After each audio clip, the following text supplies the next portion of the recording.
Hello everyone, welcome back to the Racing Squad. I'm your host Naren Harwani, and today we're going to have a look at the race review of the F170GP. Today marks the 70th anniversary of Formula 1 and we have a special tribute for Formula 1 with this special background that we have in this video. So before starting the race review, we just like to give you a gist about the tyre compounds that were used in this race. The C2 tyre compounds that were hard tyres in this race were medium tyres in the previous race, that was the British GP, and the C3 tyres that were medium tyres in this race, the 70th Grand Prix, were softer tyres in the previous race, that's the British GP. Also, the front pressure of the tyres was increased by 0.2 psi and the rear pressures of the tyres was increased by 0.1 psi because of the issues faced by the teams in the previous race.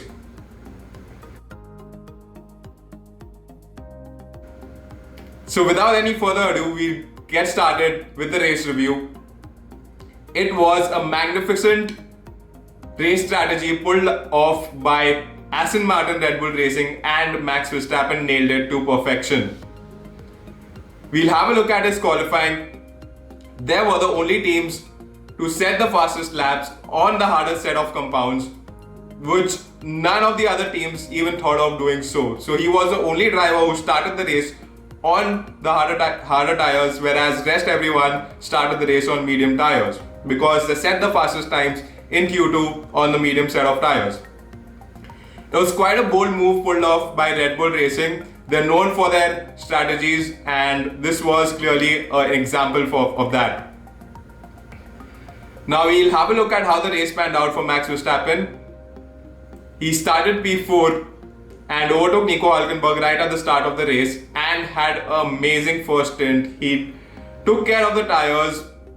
His race engineer right at the start of the race told him that the temperature is really crucial for the tyres, and that's when we saw a really funny message coming out of him. He said that, mate, this is the only time we are closest to Mercedes and I won't be sitting here like a grandma. We've also seen him in the previous race saying some funny messages on the radio with his race engineers, asking him to whether he's had the drink or no, and basically told him to keep hydrated. So Max Verstappen had a really good first stint, took really good care of his tyres and didn't face any major issues as such.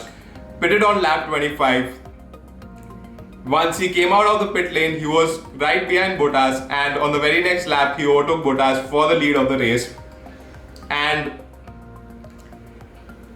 he kind of struggled in the second stint.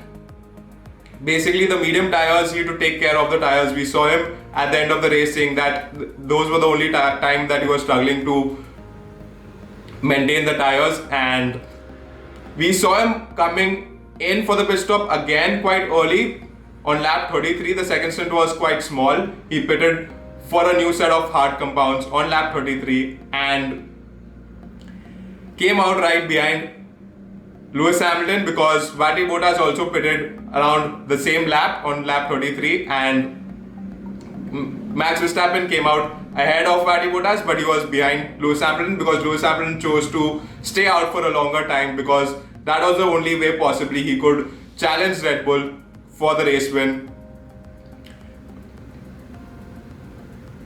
So his third stint on his hard tyres, again he faced no issues in maintaining the tyres and maintained it really well and finished the race on P1 after Lewis Hamilton pitted on lap 42 for a new set of tyres. So a really great race and an amazing strategy pulled off by Red Bull Racing and Max Verstappen. Hats off to Max Verstappen. Definitely he is the driver of the day for us for this race.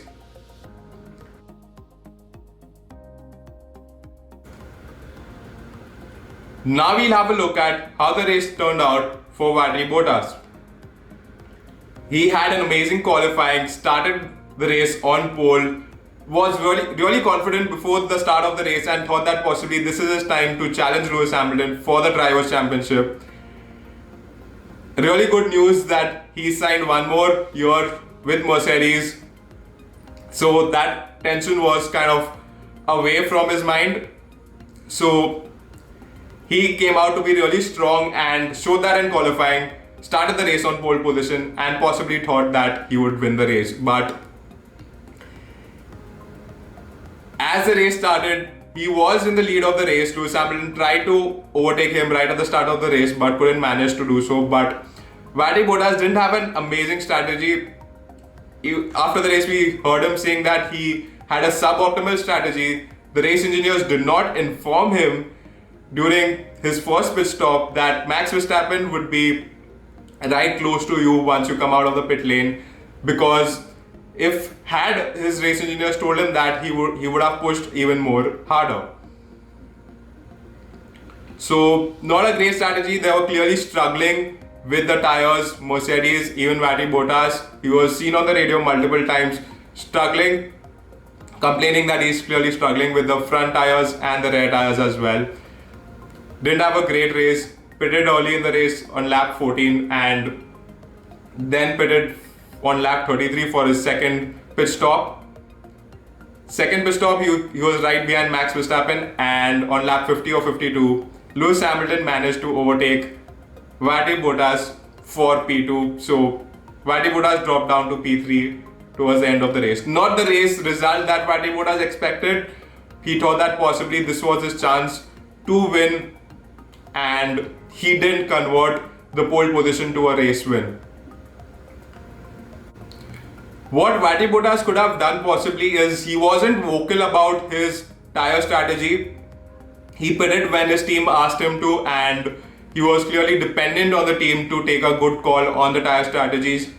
But if had he chosen to be vocal about his strategy and possibly told the team that he would stay out longer for his first stint or maybe his second stint, that's when possibly he could have had a chance to keep Hamilton at bay towards the end of the race. So possibly that is something that he could have tried, but he didn't.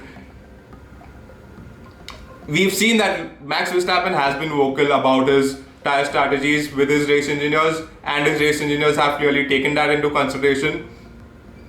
So that's clearly not what we saw with Valtteri Bottas in the race.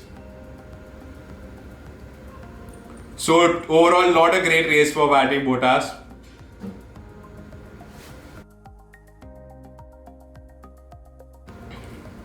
Now we'll have a look at how the race panned out for Lewis Hamilton. He started the race on P2 on a medium set of tyres, tried to overtake Valtteri Bottas on the first lap of the race but couldn't manage to do so. He was clearly struggling with his tyres. We heard him multiple times on the radio complaining about that his front tyres were blistered. Pitted on lap 14 for a new set of hard tyres. And right when Max Verstappen pitted on lap 33, he thought that possibly that's his only chance to stay out longer in the race and try and challenge Max Verstappen for the win of the race towards the end with a new set of fresh tyres. So he pitted on lap 42 for a new set of hard tyres, and towards the end of the race, once he came out of the pit lane, Max Verstappen was 10 seconds ahead of him and he came out on P4. He overtook Charles Leclerc immediately, and on lap 50 or 52, he managed to overtake Valtteri Bottas for P2, but he was clearly behind Max Verstappen at the end of the race. Not the race that Lewis Hamilton wanted. He was clearly struggling to maintain his tyres and finish the race on P2.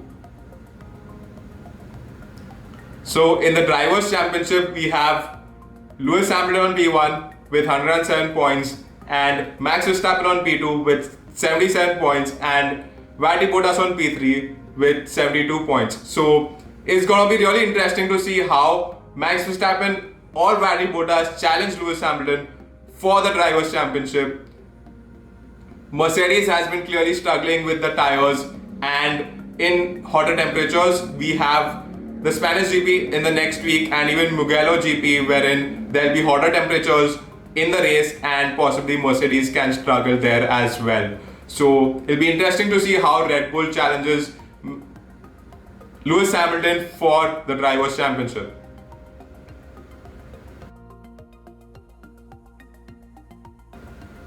Now we'll have a look at how the race panned out for the other drivers. We'll start with Alex Albon. He started the race on P10 on the medium set of tires and finished the race on P5. Clearly, it was a good race for Alex Albon. This time, luckily, he didn't have any collision with any of the drivers. In fact, he pulled out a magnificent move on Kimi Räikkönen at Stove and was almost quite close to Kimi Räikkönen to make contact, but he pulled it out really well and managed to overtake Kimi Räikkönen. He had a really good other couple of overtakes as well and was struggling with the tires, yes, and managed to finish P5. A really good race for Alex Albon overall. Now we'll have a look at how the race panned out for Charles Leclerc. He started the race on P8 and finished the race on P4, which turned out to be a really good race for him. Clearly, we see that in qualifying, Ferrari lacks qualifying pace. They're not being able to crack qualifying and possibly challenge the likes of Red Bull and Mercedes for a faster lap time. So he started the race on P8. He clearly didn't have any complaints about the tires. He managed to maintain the tires really well and he pulled out a one-stop race strategy, which is really amazing. Not a lot of drivers managed to pull out a one-stop strategy. He was one of the few drivers who did that, and really difficult to pull off a one-stop race strategy with so much of tire management to do in the race. So overall, a really good race result for Charles Leclerc, and he finishes P4. Now we'll have a look at how the race panned out for Racing Point. Nico Hülkenberg had a really good qualifying. He managed to start the race on P3. Yes, he started the race on P3. A really great qualifying for Nico Hülkenberg. He didn't somehow manage the tires really well in the race and had a 3-stop race strategy. And towards the end of the race, he finished on P7. Lance Stroll started the race on P6 and finished the race on P6. They were clearly struggling to manage the tires and they were struggling race pace as well. It was not a great race weekend for Racing Point in terms of the race as well, and this weekend the stewards announced that Racing Point has been fined 400,000 euros and 15 points have been deducted from the Constructors' Championship because of the protest of Renault against their rear brake ducts. So, not a great race weekend for Racing Point. They would want to forget this and look at the next race.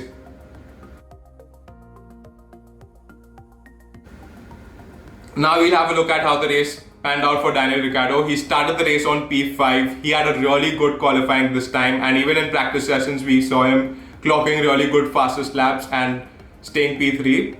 So not a great race he had. He spun around the middle of the race and managed a P14.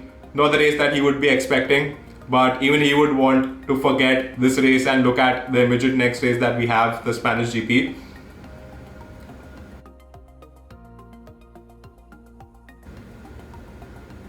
Now we'll have a look at how the race panned out for Sebastian Vettel. He spun again. Yes, he spun again on the first turn of the race.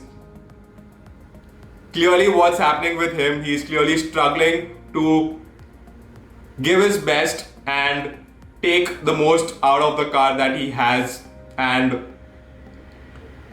he's been clearly struggling since the last couple of races, not what he's usually capable of. His performances has been really good in the previous year, but this year he's not really at his best.